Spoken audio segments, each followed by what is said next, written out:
Good evening, everyone. This is Gregory Walker, Global Creative Executive Director of the Brothers Network, and it is my pleasure to have all of you here, and as well to have Paul Oakley Stovall with us tonight, who has an illustrious career that spans Washington to Chicago, and we are so fortunate and grateful to have him here in Philadelphia with us tonight for what is a continuation of the Brothers Network's ongoing James Baldwin Celebration Centennial +1. We knew about this show a year and a half ago, and we had to wait. So this is our Centennial Plus celebration. So without further ado, I'd like to introduce Paul Oakley Stovall to all of you.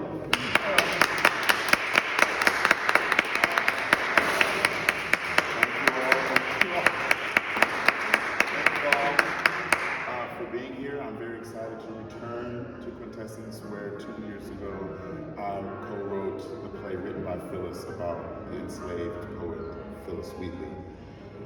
I'm very excited because we announced a year ago when it was the centennial, so I had to wait too. But as some of you know, but some of you might not know, pre-production, pre-production started a year ago, so I have been working up to this moment as the co-writer and the director. So the script had to be approved by the Baldwin estate. So we had been working on the script, for 17 years actually. But things got serious in about 2023, and we had a theater willing to do it, and the Baldwin estate, which is notoriously does not let people adapt his work, they said yes. And then we had to follow through. You know how, be careful what you wish for kind of thing. So they said yes, we had to do it. So the script part was done.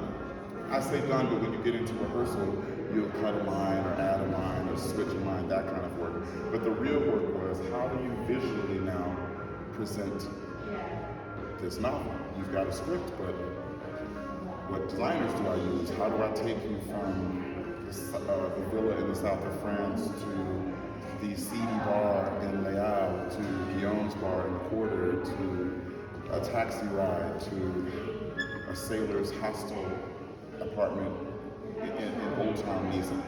So that's why that work started a year ago, working with different designers who presented different concepts to me.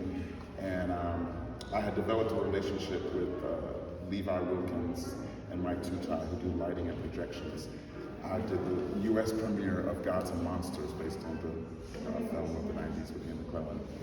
And, the play got a lot of award nominations, and I just like that team, and I think any director likes to build a team. And anybody who's directed anything. Anybody who's directed anything likes to build their team. And so a lot of my team came from Chicago because, like that, like the Bears, like the Cubs, or like the Eagles, Nobody better talk about the Eagles. These are serious. But still, it's funny.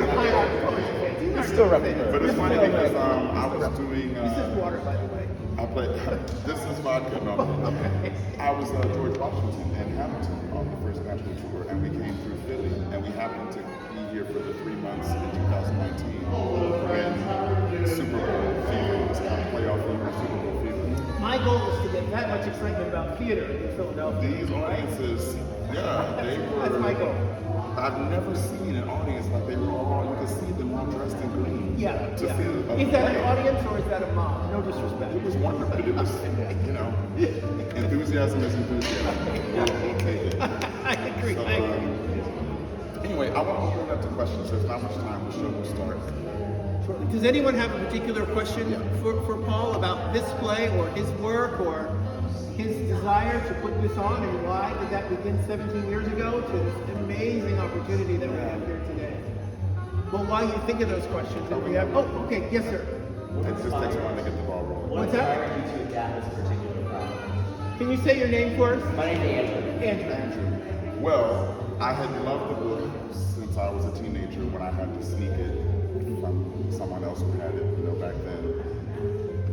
You guys have been raised on the space machines. We didn't have them. So you had to know somebody who told somebody about it. And, where can I get it? Well, I know someone who took it. So you can get it from them. Read it quick and pass it to the next person. Yeah. It was very espionage driven. Can you guys believe that? And that's not that long ago. This book was something that was not banned, but it was not widely publicized. Well, the first editor turned him down and said it's going to ruin your career. To Talk James about Baldwin, gay that's what they people, said, to James talk Baldwin. about trans people. You know, he wrote in 1956 a transgender character in the novel that's pivotal. So anyone who says, oh, it's just this new thing, I mean, he didn't even have the word for it in the novel. He didn't use that word, but the way he describes the flaming princess is very obviously a trans. It was very clear to me when I read it, but I also Very want to clear. share it with others that when I read the book by James Baldwin, who I knew was African American and from the South, and maybe queer, I envisioned all of the characters as black. Oh, this is a good point. So I was thinking that my life would be in some ways reflective of that I would move and live in Paris with these experiences as a black man, right? And then, of course, as I read and I got older, I realized that the characters are in fact not black. They're not. When I heard the other black men who were passing that book around secretly the way you described, they also had the same experience. And we were so needy for those images. But I would say this, and it'll help me finish answering your question. Why did I want to jump on board? So really, another colleague of mine made an attempt at it. But he's not a playwright. He just loved the book and was trying to pull out all the dialogue parts and put something together. And then the estate kept telling him, no, you're not a playwright. No, get away from it. But now I was an established playwright at this point. Phyllis Rashad directs my work. He came to me and said, would you take a swing at it? And I said, no, you don't touch the black king, James Baldwin. You don't do that. But then he said, well, we don't have the rights anyway. And I said, well, in that case, just for funsies. Right. So the first time was just for funsies. So I read what he had, and I thought, well, there's no action. This is just like reading the novel. I could go through that somewhere else. So I was pulling characters that he had taken out of the thing and put them back in. And he said, well, how are you going to do that? And I said, well, it's theater. It's magic. Do whatever you want. It's theater. Do flashbacks. Do whatever. Have a character come up. I don't want to give anything away, but people can appear seemingly out of nowhere. Your memories can just come flooding toward you. And then I became obsessed. Had already been obsessed with the novel. But like you, when I first was reading it, I was thinking, wait, that's not a black person. The black people are coming. I know they're coming. You were smarter than me. I thought they all were black. They're going to run in any minute now and take over. But I think that it is a black novel because the novel is his commentary on race in America. In 1950. He left America to go live in Paris for a reason. And in 1948, at 24 years old. So I think that, and he stayed there for over 15 years. I think that the novel, it's funny, when I read it at 17, I'm obsessed with the gay storyline, or the bisexual storyline. It titillated, my young closeted self. When I come back revisiting it, because now I'm true 4 years old, and I see it differently. I see, he's making a statement about American exceptionalism. How we go to other countries and just tear them up and, spend all our money, but we leave destruction in our wake. How there's ageism in the gay community and the lesbian community. How trans people get erased. And those are words that we use in today's English. And now this weekend, but he wasn't using those words. But that's what when I was rereading it to get ready to do my swing at the play. Those are the things I was now seeing with my adult eyes. How women's lack of rights. I didn't know that women couldn't get a credit card until 1970 without their husband's approval. I've known that over the past several years. But he's talking about that in this novel. The character of Hella gets wildly overlooked a lot. But she's a statement of how do you be a progressive, smart, intelligent woman who reads and wants to wear pants and do her thing, and she still has to get married in order to have any kind of possibility to gain any power in life. It's all attached to being married to someone. So I think the play is very modern. I think James Baldwin is a prophet that we need now more than ever. So that's the long answer of why I became obsessed with making this happen. Any other quick question before we go? I have a quick question. Yes. My name is Ed. What is it? Ed. Hi. So I saw somewhere on the web, 90% through you discovered a Baldwin version of a play, a draft? The estate has found one. It's in the Schomburg Center in New York. But they approved this one because they hadn't looked at that one. So they're Were doing you it. able to see that one? No, they wouldn't let me see Thank you for it. doing Of course. Thank you. This concludes our brief. Oh, we can't cut him off. We have one question. Oh, I didn't see the Actually, question. you might be able to answer it quick. Oh, I'm sorry. I didn't see you. I Yeah. apologize. Is there a particular Baldwin adaptation that inspires you negatively or positively the most? Well, no, like I said, they don't often let. In fact, if Beale Street Could Talk, it's a film adaptation, Yeah. but that's the only other adaptation that's been done. Gotcha. And you all know Paul Oakley Stovall, and he's a theater friend of mine as well. He's involved in the film. So we are only the second adaptation ever and the first for stage as opposed to film.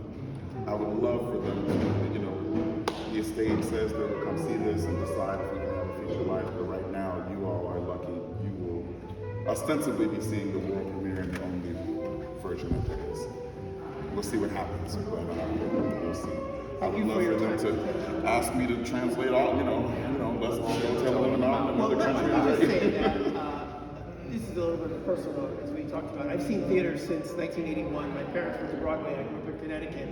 And this play is, in my opinion, destined for Broadway. It is so effing good. And I think it is probably the most, I felt like I was on Broadway when I saw it the first time. The quality of the actors, the staging, the direction, every single thing about this is Broadway bound. Well, I hope they live up to that. And well, they are. And I think this is, to your point, a treat for Philadelphia. I think it's a treat for this theater. I think it's a treat for the Philadelphia community. And more importantly, it is consistent with what the Brothers Network tries to offer. World-class experiences that feature and amplify brilliant black men, and in the lineage of James Baldwin. So thank you all for being here. When we go inside, there will be white sheets on the paper on the chairs that say the Brothers Network. You can sit in any of those seats. Some are together, some are grouped. There's groups of 2s and 4s and 5s. So any of those seats you can see. So you And we go are in. a sold out house, so the whole rest of the run is sold out. Yes. So go in, and then here comes everybody, so get your Get spot. your seat. Yours are reserved though. And there's a talk back after the show. I was just gonna say. Okay. It's our first one we're doing. So I'm a bit nervous, The entire cast. audiences can shake up the cast, but I think we're solid now. We've opened, we've got our role reviews and whatever. So I will probably be there at least to get it started until we change out of costume. But hopefully you stick around and get to talk about what you see. That's the full evening. So the pre-talk, the play itself, and then the post-talk is also part of the evening, as you guys know from here. And I actually don't get to see it, so I'll just come back and I'll watch it. I may have an extra seat for you. Okay. All right, why don't you all go in? Thank you very much for your time. Everybody.